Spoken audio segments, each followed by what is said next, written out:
Today, we're diving into two of the most dangerous emergencies someone with diabetes can face, DKA and HHS. Now, these are absolutely life-threatening crises, but here's the most important part. They are often preventable. So let's get into what they are, and more importantly, why they seem to be on the rise. And to really get why this is such a big deal right now, you first have to understand the scale of what we're talking about. The latest data is, well, it's pretty concerning. 55%. Yeah, you heard that right. That's how much hospitalizations for DKA have jumped recently. It's a huge spike, and it's a massive red flag that something is going seriously wrong. So when we say hyperglycemic crises, what do we actually mean?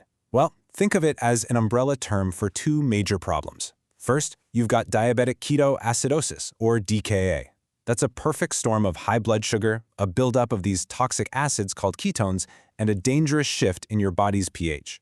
Then there's HHS, which is all about extremely high blood sugar leading to severe dehydration, but without that big acid problem.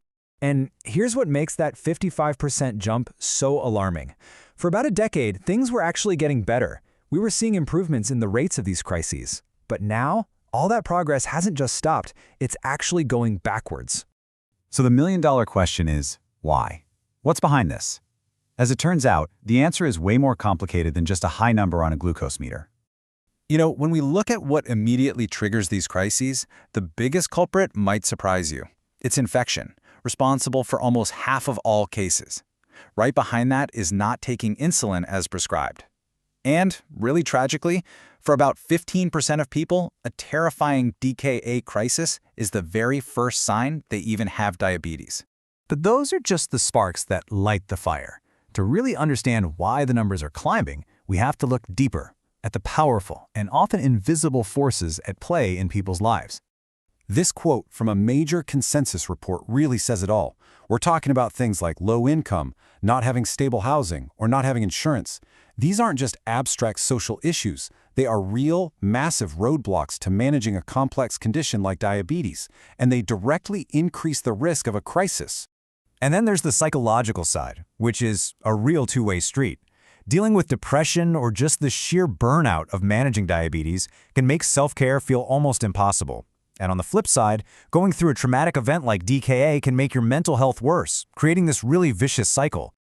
Okay, so we've talked about the causes, but how do you actually spot one of these crises when it's happening? Let's break down the warning signs and the really key differences between DKA and HHS. I really like this way of thinking about it because it just clicks. Think of DKA as a fuel crisis. Your body's cells are starving for their main fuel, sugar, because there's not enough insulin to let it in. So in a panic, they start burning fat instead. The problem is, this creates those toxic acidic ketones that poison the system. HHS, on the other hand, is basically a dehydration crisis. You have just enough insulin to stop the body from burning fat like crazy, but not enough to stop your blood sugar from going sky high. And that super high sugar acts like a sponge, just pulling water out of all your body's cells. So knowing the warning signs is absolutely critical. Both crises often start with that classic extreme thirst and having to urinate all the time. But DKA frequently brings on nausea and bad stomach pain. And a real telltale sign of severe DKA is a type of deep, almost frantic breathing that can have a fruity smell to it. That's literally the smell of the body trying to breathe out those toxic acids. The moment any of these signs pop up, it is a race against the clock. So what happens when a patient gets to the hospital? Let's go inside the ER. The treatment is this very careful, coordinated effort based on three main pillars. First up, fluids, and lots of them, to rehydrate the body and help the kidneys flush everything out. Second, insulin. This is the key that unlocks the cells, lets the sugar in, and most importantly, tells the body to stop making those toxic acids. And third, they have to constantly manage electrolytes like potassium because the levels can swing wildly during treatment, which puts the heart at serious risk. Now, this treatment has gotten incredibly good for DKA. In most hospitals, the mortality rate is under 1%. But for HHS, well, it's a very different story. The death rate is 5 to 10 times higher. And why is that? It's often because HHS tends to happen in older people who have other health problems, and its symptoms can come on more slowly, so people might not get help until it's much more advanced. And all of this leads us to the most important question, right? Treating these emergencies is obviously life-saving, but preventing them in the first place is life-changing. So how do we actually do that? What's the path forward? And if you need any more proof that we have to get better at prevention, just look at this number. A shocking 1 in 5 people who are hospitalized for DKA end up right back in the hospital within a single month. It's a revolving door, and we have to find a way to stop it. So how do we break that cycle? Well, it's not just one thing. It takes a whole toolkit. It starts with real, structured education, not just a pamphlet at discharge, but true empowerment. That includes having a rock-solid plan for sick days, when blood sugar can go haywire. It means making sure people can get tools like home ketone meters.